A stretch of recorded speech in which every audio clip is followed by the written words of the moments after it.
Han Ta watched the stars from the viewport of Research Station Epsilon.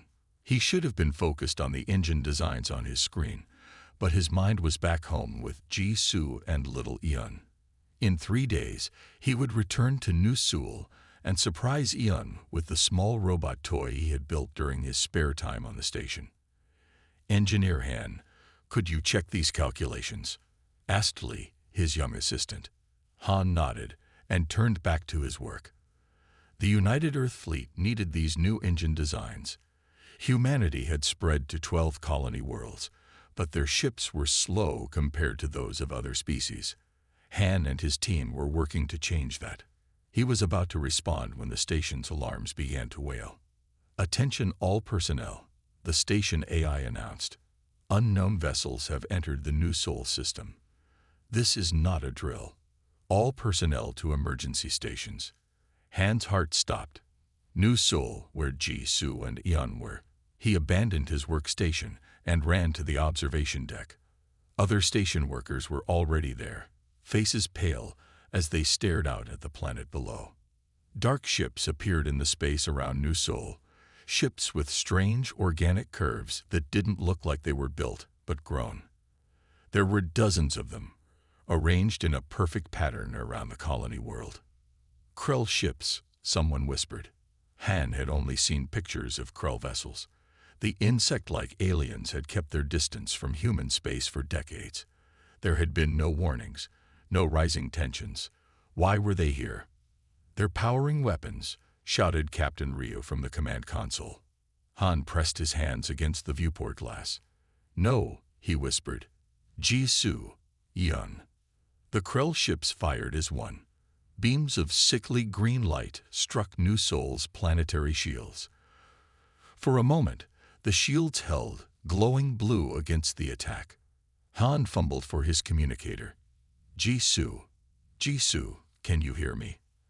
The communicator crackled. "Han." Ji Su's voice was broken by static. "What's happening?" "The alarms." "Get to the shelters." Han shouted. "Take Eun and go now." "I'm at the market with Eun." People are running. The shields around New Seoul flickered and failed. The green beams touched the atmosphere, and the air itself seemed to catch fire. "Ji Su," Han screamed into the communicator. "Han, I love." Her voice cut off. The surface of New Seoul began to glow as the Krell weapons continued their attack. 17 minutes. That was all it took. 17 minutes to kill a world of 8 million people. Han stood frozen, watching as his world burned. His legs gave out, and he slid to the floor, still clutching the silent communicator. Captain Ryu was giving orders. The station's engines fired, moving it away from New Seoul, toward the system's edge. Han barely noticed. His eyes remained fixed on the dying world below. "Earth fleet responding," someone said. "Ships coming in from Saturn base." The human ships arrived too late. They engaged the Krell vessels, bright flashes marking where ships died in the darkness of space. The humans fought bravely, but they were outmatched. The Krell ships moved like they shared one mind, their tactics perfect, their coordination absolute. Han watched it all with empty eyes. 3 days later, Research Station Epsilon arrived at Earth. Han had not slept. He had not eaten. He had simply stared at the images of New Seoul captured by the station's sensors. The once beautiful colony was now wrapped in storms of radioactive fire. No one could have survived. Earth was in chaos. New Seoul was not the only colony attacked. 11 human worlds had been hit on the same day. Over 30 million dead. The remaining Earth fleet had managed to destroy some Krell ships, but at terrible cost. Han moved through the crowds at the space elevator terminal like a ghost. People were crying, shouting, demanding answers. He heard none of it. In his pocket was the small robot toy he had built for Eun. He clutched it so hard that its sharp edges cut into his palm. "You were on the research station," a voice said. "Over New Seoul." Han turned. A woman in a military uniform stood before him. Her name tag read Director Sung. "Yes," Han said, his voice rough from disuse. I need engineers, she said. People who understand ship design. The Krell have demanded peace talks, but we need to rebuild our fleet. Han stared at her. My family was on New Seoul. Director Sung's face softened for a moment. I'm sorry. So many of us lost people. She handed him a card. When you're ready, call this number. Earth needs people like you now. Han took the card without looking at it and walked away. The peace treaty with the Krell was signed 4 months later. The terms were harsh. Humanity would be confined to Earth and 3 minor colonies. They would not build ships larger than frigate class. Krell observers would ensure compliance. They attacked us without warning. People protested. They killed millions. The Earth government had no choice but to sign. The Krell fleet still hung over Earth, ready to finish what they had started if humans refused. Han watched the news reports from a small apartment in what remained of Old Seoul on Earth.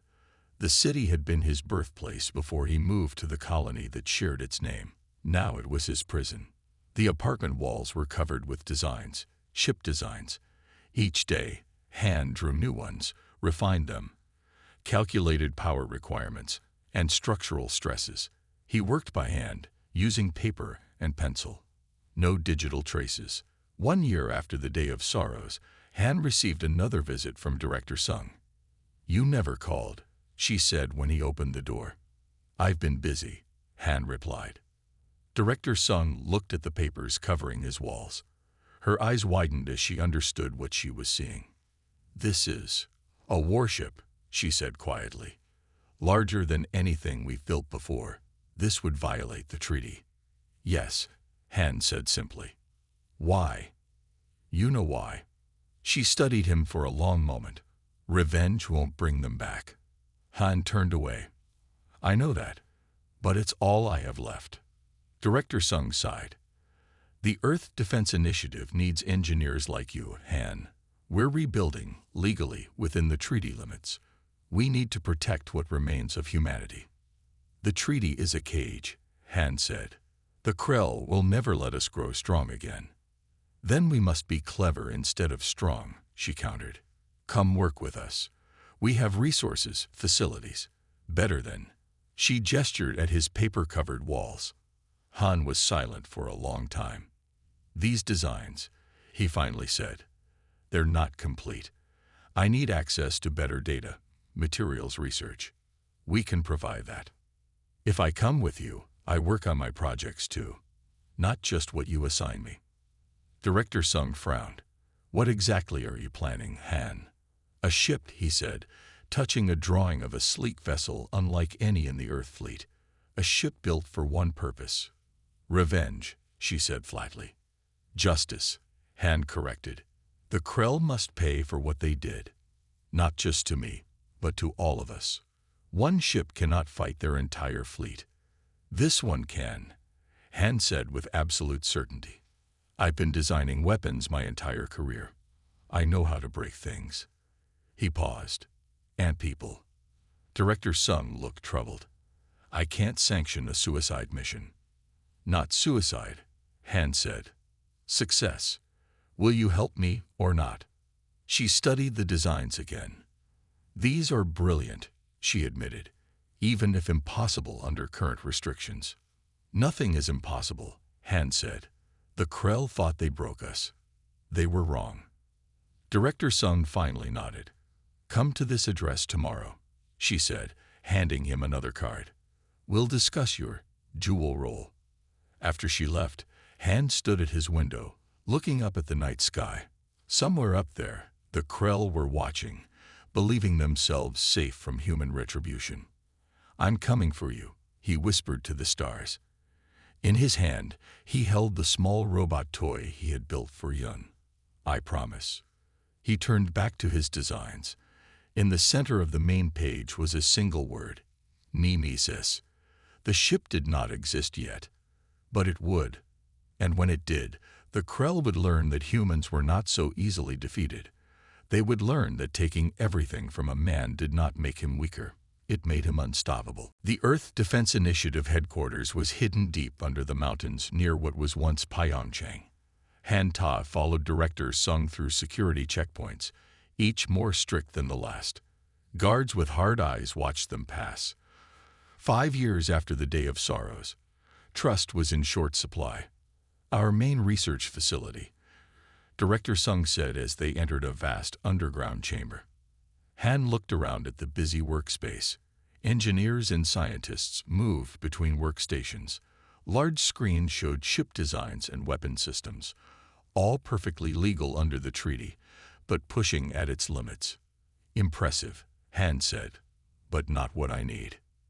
Director Sung frowned. What exactly do you need, Engineer Han? A private workspace, a small team I can trust, access to materials that won't appear on official records. You're asking me to directly violate the treaty? Yes. They stared at each other for a long moment. Finally, Director Sung sighed. Follow me. She led him to a small elevator at the back of the main chamber. It required her handprint, eye scan, and a spoken code. The doors opened, and they descended deeper. The Krell observers don't know about this level, she explained. After the treaty was signed, we built it in secret. Only 5 people know it exists. 6 now, Han said. The elevator opened to reveal a smaller but better equipped workshop. Advanced fabrication tools lined the walls. Holographic displays showed ship designs far larger than the treaty allowed. Will this do? Director Sung asked. Han nodded. I'll need 2 more people, a weapons specialist and an AI engineer. I'll find them. But Han, Director Sung touched his arm. Whatever you're planning, it can't start another war. We would not survive. It won't start a war, Han promised. It will end one that never truly stopped. Du Yun was the weapons specialist, a quiet woman with burn scars on her right arm and neck. She had been on one of the Earth Fleet ships that fought the Krell on the Day of Sorrows. I was the only survivor from my ship, she told Han when they met. I watched 312 of my friends die in 8 minutes. Kim was the AI engineer, young and brilliant. He had lost his entire family on Colony Busan. I've been working on a new type of AI core, he told Han, based on human brain patterns. The Krell can predict machine logic, but they struggle with human unpredictability. Together, they formed the core of Project Nemesis. Director Sung provided cover, resources, and protection from the Krell observers who regularly inspected the main facility. Han showed them his designs for the Nemesis. It would appear to be a standard civilian transport from the outside, but inside it would house weapons that no human ship had ever carried. This gravity lance, Du Yun said, studying the main weapon design. It could collapse a small star. The power requirements are impossible. Not impossible, Han corrected. Just difficult. We'll use a contained quantum singularity for power. That technology is theoretical, Kim objected. Not anymore, Han said, showing them a small device he had built in his apartment. This is a working prototype, small but stable. Kim and Du Yun stared at the device in shock. How did you? Du Yun began. I had 5 years of rage to fuel my creativity, Han said simply. The AI core was Kim's breakthrough. Based on brain scans and personality mapping, he could create an artificial intelligence with human-like thinking patterns. I need a template brain to base it on, Kim explained. Someone smart, intuitive, someone who can think around corners. Han was silent for a long moment. Then he reached into his pocket and removed a small data chip. I have one, he said quietly. My wife, Ji-Soo. She was a pilot before Yun was born. The fleet kept brain scans of all pilots for emergency medical purposes. Kim looked uncomfortable. Are you sure you want to use her? It won't bring her back, Han. It will just be an AI that thinks in patterns similar to hers. I know, Han said, but it feels right that she should be part of this. The AI took 6 months to develop. When they activated it for the first time, a holographic interface flickered to life. The face was not Jisoo's. Han couldn't have handled that. But the thinking patterns, the problem-solving approach. Those were based on her. "Hello," the AI said. "I am Strategic Unit Intelligence System. You may call me Sue." Han's eyes filled with tears. "Hello, Sue," he whispered. Director Sung discovered the true scope of Nemesis 18 months into the project. She had come to the secret facility unexpectedly and found Han, Do-Yun, and Kim testing the Gravity Lance prototype. "What is this?" she demanded, staring at the readings. "This weapon could destroy a planet." "Not a planet," Han corrected. "A specific target. The Krell Central Hive on Krell Prime." Director Sung's face went pale. "You're planning to attack their homeworld. That's suicide. And it would trigger another war that would finish what they started." "Not if we do it right," Han argued. "One ship, one strike.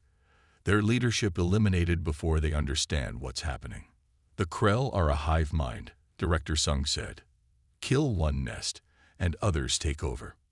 "Not the central nest," Kim explained. "Sue has analyzed all our data on Krell biology and society. Their central hive contains the queen mothers who control the entire species. Remove them, and the hive mind fragments." Director Sung looked at all of them. "You're talking about species-wide assassination." "We're talking about justice," Do-Yun said firmly. "They killed 30 million humans without warning or mercy." Director Sung closed her eyes. "I should shut this down." "But you won't," Han said, watching her closely. "Because deep down, you know we're right." Director Sung opened her eyes. "I won't help you commit genocide." "Not genocide," Han said. "A surgical strike. The Krell leadership only. Their civilians will survive, just as ours did." "And after?" Director Sung demanded. "What happens after you destroy their leadership?" "Chaos, for a time," Sue answered, her holographic form appearing beside Han. "Then reorganization. The Krell will be focused inward, struggling to establish new leaders. They won't have resources to maintain their hold over humanity. And we'll be ready," Han promised. "While they're confused, we rebuild our fleet. We take back our colonies. We establish a real peace, not this prison they've put us in." Director Sung was silent for a long time. Then she reached a decision. "I won't stop you," she said. "But I won't actively help either. Continue your work, but understand this. If you're caught, I'll deny all knowledge." "Fair enough," Han agreed. After she left, Do-Yun looked at Han. "We need to move faster." If she had doubts, others might too. Han nodded. "Sue, run the construction simulations again. Find ways to speed up the process." "Already working on it," Sue replied. "I estimate we can reduce build time by 30% if we move final assembly to orbit around Neptune. Krell observers rarely patrol that far out." "Neptune is harsh," Kim warned. "The construction crews would face difficult conditions." "I'll go myself," Han said. "I'll supervise the assembly." "You can't do it alone," Do-Yun argued. "I won't be alone," Han said, looking at Sue's holographic form. "I'll have help." The components of Nemesis were built in sections, disguised as mining equipment or standard transport parts. They were shipped to Neptune over the course of 2 years. Han spent months at a time in the cold darkness of Neptune's orbit, working with small, trusted teams to assemble the ship. The Nemesis took shape slowly, a sleek vessel that could change its appearance like a chameleon, hiding its true nature behind false hull patterns and energy signatures. Do-Yun's weapon systems were integrated seamlessly, hidden behind innocent-looking panels and compartments. The gravity lance, now full-sized, was disguised as a standard cargo loading apparatus. Kim's work on Sue continued. The AI grew more sophisticated, developing predictive algorithms specifically designed to anticipate Krell behavior and responses. On the day Han connected Sue to the main ship systems, he felt a strange mix of emotions. Pride in what they had accomplished. Grief for why they had to build it. Determination to see it through. "All systems online," Sue reported. "Nemesis is fully operational. Hull integrity at 100%. Weapon systems ready. Stealth systems engaged and functioning within parameters. Han placed his hand on the main console. Are you ready for this, Sue? I am, the eye replied. We will carry out our mission. For Jisoo. For Eun. For all of them. Han looked out through the viewport at the distant sun. Somewhere beyond it was Krell Prime. For 5 years, he had lived with his grief. For 3 years, he had built his answer to it. The nemesis was complete. The path to vengeance was open. Prepare for departure, Han ordered. It's time. The nemesis left Earth's solar system quietly, disguised as a simple merchant vessel. From the outside, it looked like an ordinary transport ship carrying mining equipment to the outer colonies. No one would guess that inside was the most advanced warship humans had ever built. Han stood on the bridge, watching the stars stretch and blur as the nemesis entered faster than light travel. Beside him, Do-Yun checked weapon systems, while Kim monitored the ship's stealth technology. Sue's holographic form hovered near the main console, her blue light casting soft shadows. Course set for the Tav City checkpoint. Sue announced, "We will arrive in 6 hours." Han nodded. Tav City was the first hurdle. The Krell maintained a strong presence there, checking all ships that passed through. If they could get past this checkpoint, their path to Krell Prime would be clearer. Are you certain our disguise will hold? Han asked. The outer hull configuration matches standard transport patterns. Sue confirmed. Energy signatures have been masked. All weapon systems are in dormant mode. The Krell scanners will see exactly what we want them to see. Han wasn't completely convinced. We need an expert on Krell biology and behavior, he said. Someone who can help us predict how they'll react if they become suspicious. I've already considered this, Sue said. There is a human scientist, Dr. Park, who studied Krell biology before the war. He lives on Colony Terra now, working as a farmer. Contact him, Han ordered. Offer him whatever he wants. Dr. Park was tall and thin, with tired eyes that had seen too much suffering. He joined them at Ta City, brought aboard under the cover of darkness. I won't help you start another war, he said when Han explained their mission. I've seen enough death. This isn't about starting a war, Han said. It's about ending one that never really stopped. The Krell see us as livestock now, contained and controlled. Dr. Park studied the ship's designs and Sue's analysis of Krell behavior patterns. This might actually work, he admitted reluctantly. But understand this, I'm coming with you to ensure you target only military leadership, not civilians. Han agreed. He respected the doctor's concern for innocent lives. Han wanted justice, not indiscriminate slaughter. The Ta City checkpoint loomed ahead, a massive space station surrounded by Krell patrol ships. As the nemesis approached, alarms sounded on the bridge.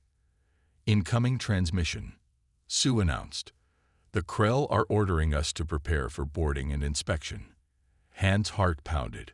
This was the first real test of their disguise. Let them board, he ordered. Sue, activate the interior reconfiguration systems. The inside of the nemesis began to change. Walls shifted and moved. Weapon stations disappeared behind false panels. The bridge transformed into a simple control room appropriate for a merchant vessel.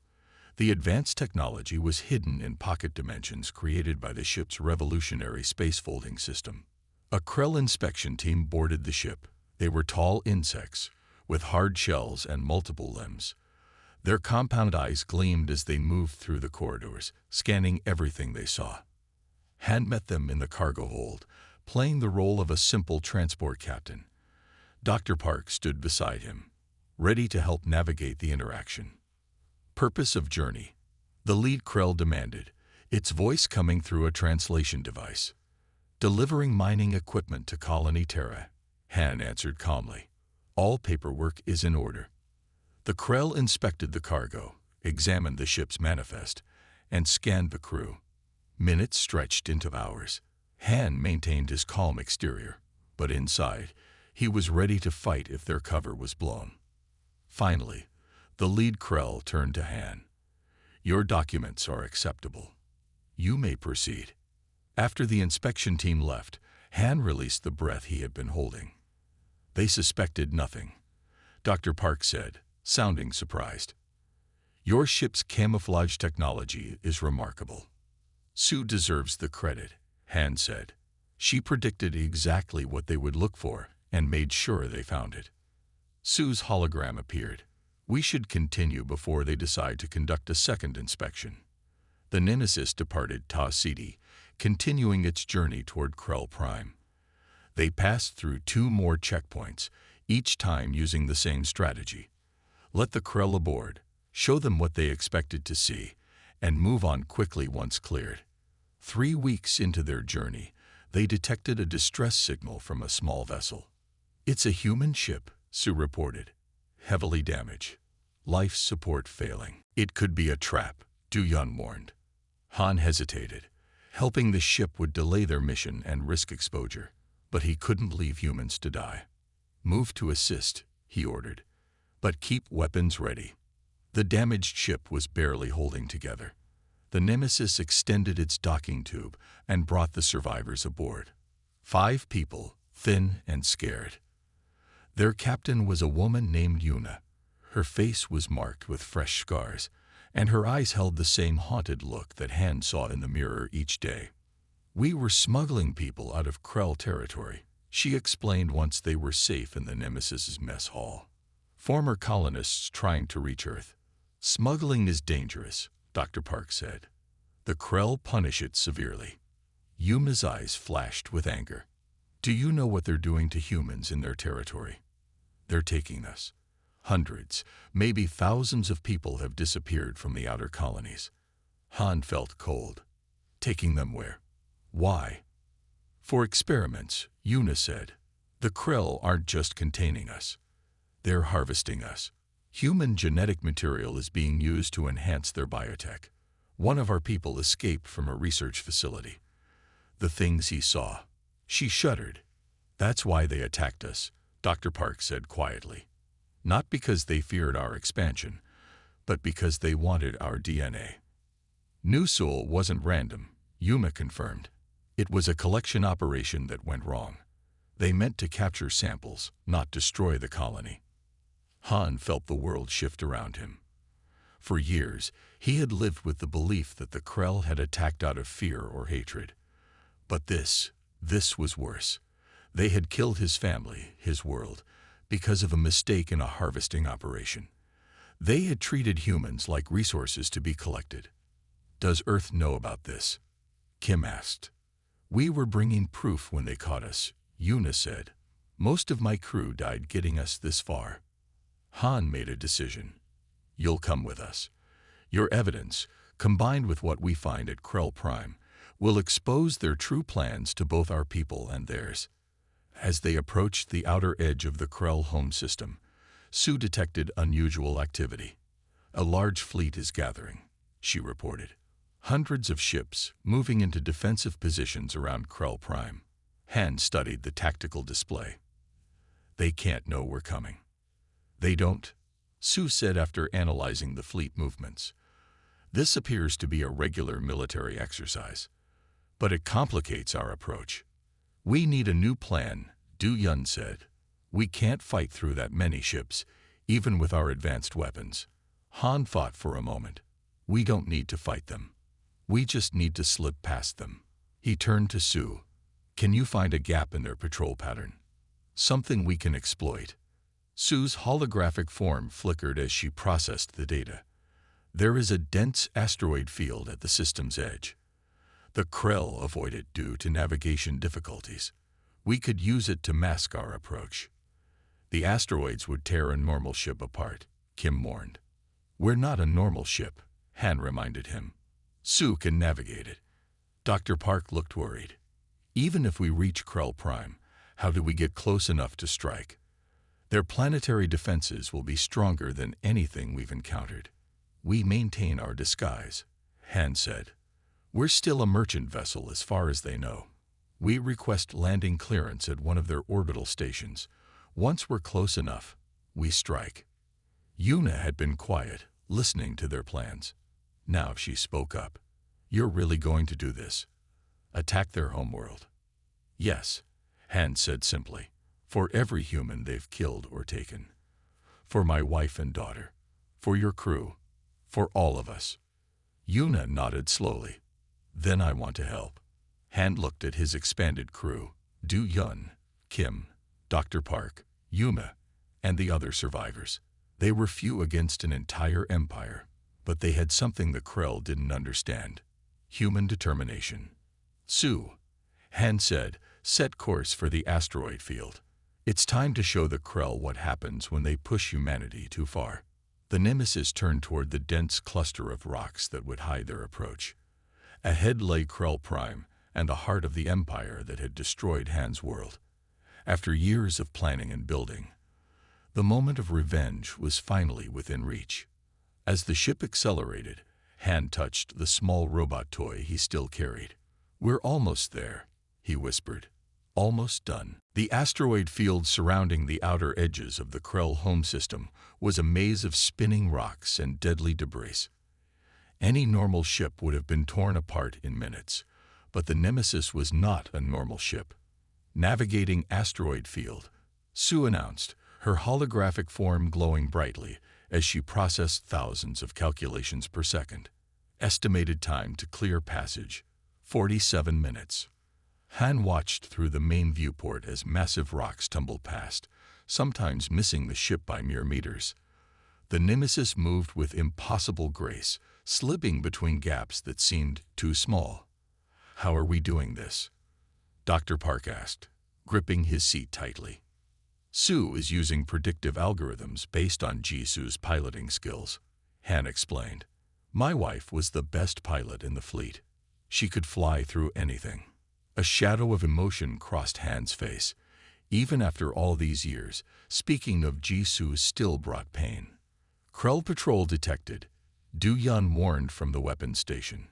2 ships moving along the edge of the field. "They don't see us yet," Su said. "Their sensors are focused outward, not into the asteroids." They held their breath as the patrol passed by. The Nemesis continued its careful journey through the field, each minute bringing them closer to Krell Prime. Finally, they emerged from the asteroids. Before them lay the Krell homeworld, a massive green-blue planet surrounded by orbital stations and defense platforms. "It's beautiful," Yuna said softly. "Hard to believe something so beautiful could be home to so much cruelty." Han didn't respond. He was focused on their mission. "Su, initiate final camouflage protocols. Broadcast merchant identification codes." The ship's exterior rippled as it completed its disguise. Energy signatures were masked, weapons hidden, and the advanced engine core concealed behind false readings. "Approaching Krell Prime Orbital Station 7, Su reported, requesting docking permission. Everyone on the bridge tensed as they waited for the response. If the Krell denied their request or saw through their disguise, they would have to fight their way to the target, a battle they could not win. "Permission granted," Su finally announced. "We are cleared to dock at Bay 22. Han nodded to his crew. "This is it. Once we're docked, we'll have 15 minutes to reach optimal firing position before they realize something is wrong." Dr. Park stepped forward. "Han, before we do this, I need to show you something." He activated a data pad. "While you were navigating the asteroid field, I analyzed Yuna's data about the Krell experiments. I found something unexpected." The screen showed genetic sequences and biological data. Han didn't understand the details, but Dr. Park's serious expression told him it was important. "The Krell are not a unified species," Dr. Park explained.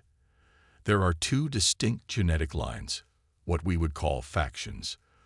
The military faction, called the Vanguard, has been running the human harvesting program without the knowledge of the civilian population."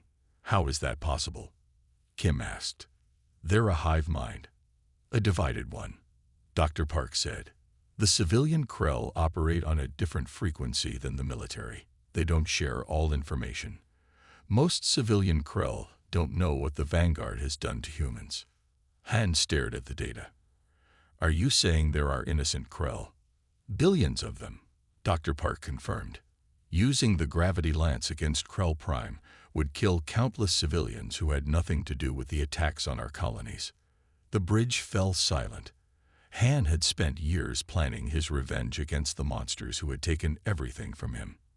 Now he was being told that most of his targets were innocent. We can't just walk away, Du Yun said. Not after coming this far. Not after what they did to us. And we won't, Han said after a long moment.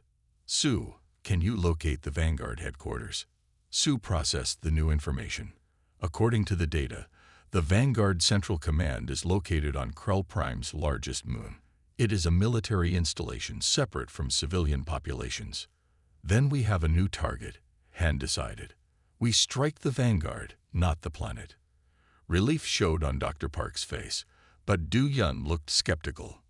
Will that be enough? She asked. The Vanguard will just rebuild. Not if everyone knows what they've done, Yuna said. We have evidence of their crimes. If we transmit it to both human authorities and Krell civilian leadership, we can do both, Han said.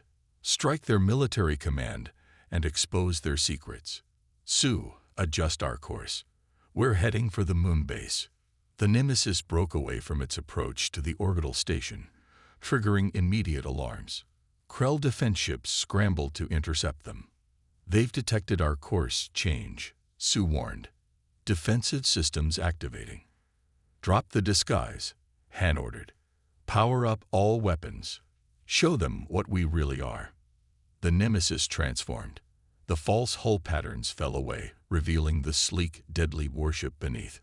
Weapon ports opened. Engines flared with blue-white energy as the ship accelerated toward the moon. Krell vessels approaching, Du Yun reported. 15 ships, heavy weapons, more launching from the surface. Evasive maneuvers, Han ordered. Target only ships that directly threaten us. We save our main weapon for the base. The Nemesis danced between enemy fire, Sue's incredible piloting skills keeping them one step ahead of the Krell attacks.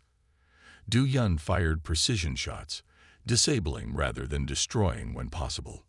But they were badly outnumbered. A Krell cruiser scored a direct hit on their port side. Alarms blared as systems failed. Hull breach on Deck 3, Kim shouted over the noise, sealing emergency doors. Another hit rocked the ship. Du Yun was thrown from her station, blood streaming from a cut on her forehead. We can't take much more of this, Yuna warned, helping Du Yun back to her post. We don't need to, Han said grimly. We're in range. Sue, prepare to fire the gravity lance. Gravity lance charging. Sue confirmed. Target locked. Vanguard headquarters. Han opened a ship-wide channel.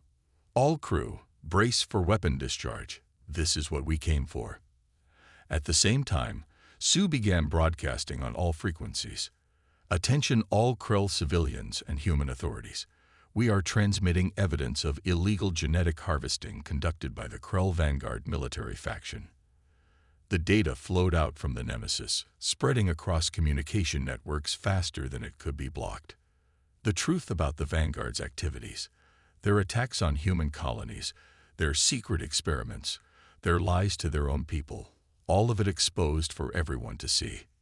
Gravity lance at full power, Sue announced. Han took a deep breath. This was the moment he had lived for, the culmination of years of planning and building. Justice for Ji, Sue, and Eun, and millions of others. Fire, he said quietly. The gravity lance activated, sending a focused beam of distorted space-time toward the moon base. Where it struck, matter compressed to an impossible density. The Vanguard headquarters collapsed in on itself, crushed by artificial gravity millions of times stronger than normal. The moon shuddered. Secondary explosions rippled across its surface as power plants and weapon depots were destroyed. The Vanguard command, the architects of the attacks on human worlds, was gone. But the Nemesis paid a heavy price. The gravity lance drained their power systems. More Krell ships surrounded them, firing without pause. Engine core destabilizing. Sue reported. "Hull integrity at 27% and falling. We cannot withstand another direct hit." Han looked around at his crew. They had done it. They had struck at the heart of the enemy and exposed their crimes. It was enough. "Sue," Han said, "can you transfer your consciousness to the Krell communication network?" "Yes," Sue replied.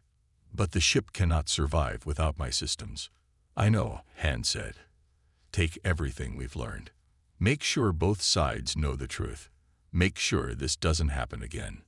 Sue's holographic form looked at Han with what almost seemed like sadness. "It has been an honor, Han Ta." "The honor was mine," Han replied. "Tell them our story.